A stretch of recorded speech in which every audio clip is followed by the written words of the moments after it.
Tiens, on va parler d'immobilier. La taxe sur les résidences secondaires va bien être appliquée. Alors ça va concerner plus de 1000 communes. Ça pourrait décourager quand même ceux qui pensaient investir dans les prochains mois ou les prochaines années. D'autant que dans le même temps, l'acheteur, pour une résidence principale cette fois, l'acheteur moyen est de plus en plus vieux et de plus en plus riche. Voilà, de plus en plus vieux, parce qu'effectivement, en 10 ans, entre 2004 et 2014, l'âge moyen pour acquérir son foyer est passé de 32,7 ans à 37,4 ans. C'est une étude du courtier Meilleur Taux. Et puis plus riche, parce que le revenu net d'un foyer d'emprunteur est désormais de 5 237 € aujourd'hui.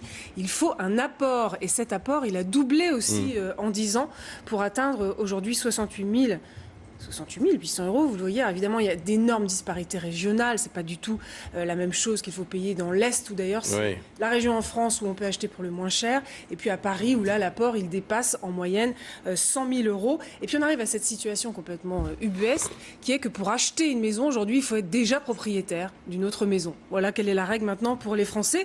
Et puis alors, autre paradoxe, c'est que si les apports ont doublé, donc plus 100% en 10 ans, en revanche, les revenus n'ont pas du tout augmenté dans la même proportion, plus 18% seulement. Et les jeunes dans tout ça? Alors c'est évidemment très difficile pour ceux qu'on appelle les primo-accédants, les jeunes et les jeunes couples qui veulent s'installer. Et pour eux, c'est la double peine. Comme ils démarrent dans la vie, mais ils n'ont pas l'apport nécessaire. Et puis comme ils n'ont pas les revenus non plus suffisamment élevés, les banques rechignent à leur prêter, à moins qu'ils aient évidemment la famille derrière. Ce qui veut dire quoi? C'est qu'aujourd'hui, il y a une inégalité. Devenir propriétaire de son logement, c'est devenu un luxe. C'est une France à deux vitesses qui se dessine.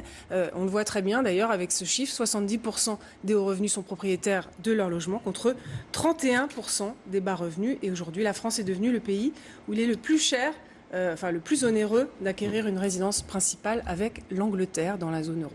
Merci Claire. À suivre le Zap politique de Christophe Barbier.